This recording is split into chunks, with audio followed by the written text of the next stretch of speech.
Hey everyone, welcome back to the Incredible India podcast series. I'm Taylor. And I'm Sam. And today, we're definitely bypassing the usual tourist trails. We're going off the map a bit. That's right. Our mission today is, well, it's a deep dive into India's really hidden spots. You know, the kind of places that ask for a bit of commitment, maybe some effort, but promise something pretty profound in return, like real transformation. Yeah.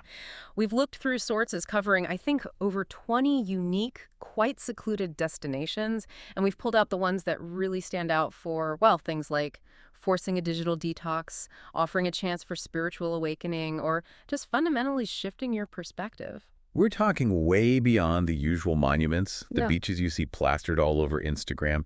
For you, our listener, the curious learner, this is kind of a shortcut maybe.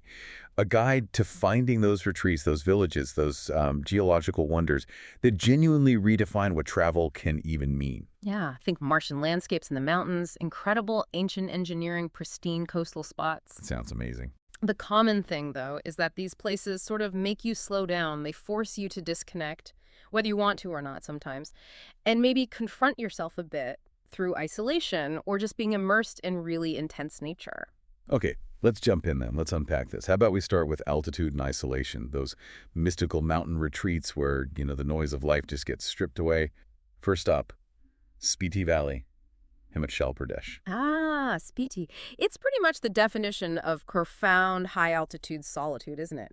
The sources keep describing the landscape as almost Martian, like barren, dramatically eroded mountains. And this otherworldly stillness, if you're feeling overwhelmed by modern life, the sheer scale of this place, it instantly shrinks your problems, puts things in perspective. And the altitude, it's not just for the views, right? It actually plays a part. We're talking about places like Key Monastery sitting at, 4,166 meters? That's seriously high. This commitment to extreme altitude, that's part of the transformation itself, isn't it? It really is. And, a question that comes up in the sources is about accessibility. Is that commitment practical for everyone? Spiti is generally only reachable in the summer months, and getting there is, well, it's an effort. It's an arduous journey. Right. But the payoff, especially for introspection, seems huge. The thin air, combined with the silence you find in those ancient monastery halls, it's said to bring this profound clarity. It focuses the mind, partly because, well, every breath takes a little effort up there. And then at night, that commitment pays off visually too. Zero light pollution. The sky isn't just dark, it's described as a cosmic highway. I find that fascinating how the sources mention this really mesmerizes even, skeptical city dwellers. Yeah. Forces them to think about scale in a way they just don't back home. It's humbling, absolutely. Now, if Spiti offers a kind of optional isolation, you could bring a satellite phone, you could try to stay busy, then Truthan Valley, which is nestled in the Great Himalayan National Park, offers a mandatory disconnection. Mandatory disconnection, I like that phrase. But thinking about the traveler who likes to prep, that lack of connectivity, it could be a bit daunting, couldn't it? Yeah. What do the sources say about the practical side of going dark in Tirthan? That's a really crucial point. The sources explain that Tirthan is basically defined by its pristine nature and, importantly, a lack of infrastructure. Cell towers, they just don't reach down into those depths. Simple as that. Okay. But safety isn't really compromised because you shift from relying on, say, global tech connectivity to relying on the hyperlocal community. So local knowledge basically replaces Google Maps and your phone signal. Exactly. It forces you to be present right there, right then. The river apparently is glacier-fed and so pure you can reportedly just drink straight from it. Wow. Visitors are genuinely forced into a digital detox, and that creates the space, the quiet, for inner reflection. The sources mention travelers often end up extending their stays because that clarity, that quiet, it becomes almost addictive. And it's not just the silence, is it? It's also being exposed to a completely different way of life. Absolutely. Staying in the local homestays, you get a front row seat to sustainable living. You start to realize that true wealth and happiness, as the villagers there might define it, isn't about stock portfolios or social media likes. It's measured by the purity of the river, the food grown locally, the strength of the community bonds. That comparison, that's often what really shifts a visitor's priorities. Okay, so shifting gears dramatically. Let's come down from the Himalayas, head towards the coast.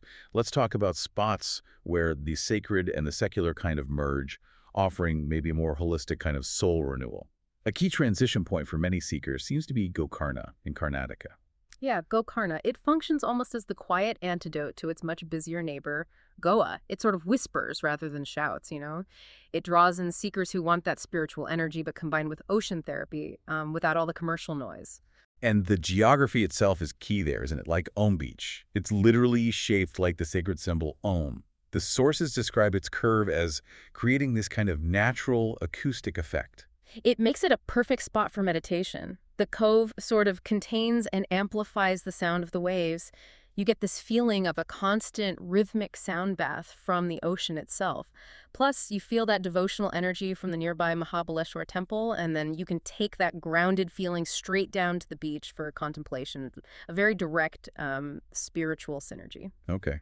From there, moving south to Varkala in Kerala, another coastal town, but this one offers healing that seems really rooted in its unique geography. Varkala is really striking. It's perched dramatically on these massive, sheer red laterite cliffs. It creates this kind of natural amphitheater that faces the Arabian Sea. Just being up there, maybe 50 feet above the water, that elevated perspective, it literally shifts your mental state, gives you distance from everyday worries. I was really struck by the focus on like true holistic healing mentioned in the sources for Varkala. This sounds like it goes way beyond just a standard spa treatment, right? Oh, absolutely. The North Cliff area in particular is known for its authentic Ayurvedic centers. Now, for listeners maybe unfamiliar, Ayurveda is this ancient Indian science focused on balancing the body's fundamental energies, the doshas Vata, Pitta, and Kapha. So the treatments are highly personalized then. Precisely. Centers like Dr. Ratika's Panchakarma Center, they offer consultations to figure out your specific dosha imbalances. Then they create these personalized healing programs, often including something called Panchakarma, which is a deep detox therapy using specific oils, locally grown herbs. And you combine that deep internal work with, say, sunrise yoga sessions, practicing your asanas right there on the cliff edge. That combination, ancient medicine, intense natural beauty, it's incredibly potent for transformation. That blend of inner work and the natural environment. It leads us perfectly into the next section, actually. Remote villages that are serving as these like radical models of sustainability and community resilience. Places that challenge how we think about living in harmony with nature. Let's start with Molinen in Meghalaya, famously the cleanest village in Asia. Right. The title is accurate, but the cleanliness itself is almost just a symptom, you know? The real lesson there is a cultural system behind it. Molining is home to the Khasi tribe, which has this distinct matrilineal culture. Women hold significant authority, and that structure seems to inherently reinforce this core principle of collective responsibility. So the cleanliness isn't something imposed by rules from above, but it comes from the culture itself. Exactly. Every single household understands its duty. Plastic is banned, smoking's prohibited, waste segregation is meticulous, but it goes beyond just waste. Look at their architecture. They use bioengineering. They literally use nature itself for infrastructure. You mean the living root bridges? They actually engineer bridges using living tree roots. Yeah, the double-decker root bridge is just an incredible testament to generational thinking. It's a marvel of indigenous engineering. It gets stronger over time. Sources say they can last up to 500 years.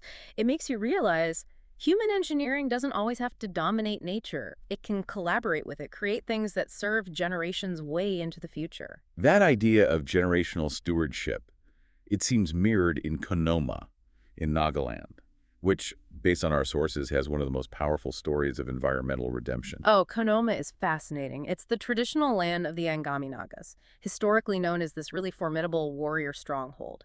So, to transform that fierce cultural identity into India's first official green village, well, that required a monumental shift. How did that happen? I mean, banning something like hunting, which must have been so deeply ingrained in their culture. Well, the key moment was back in 1998. The village council collectively agreed to ban hunting entirely. Now, for the Angami Nagas, hunting wasn't just sport. It was central to their identity, their food source. But the sources explain the community realized their practices were leading to serious resource depletion, especially impacting the endangered Blythe's tragopan bird. It had almost vanished from the area. Wow, so they basically channeled their warrior spirit, that strict code, that discipline, into conservation instead. That's the synthesis exactly. They use their traditional values like collective honor and discipline, but aim them at reversing environmental damage.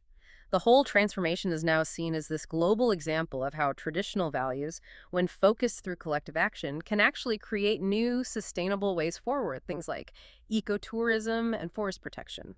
Okay, let's shift focus again. from human engineering, even cultural engineering, to purely natural engineering. Because not all transformation happens above ground or in, planned communities.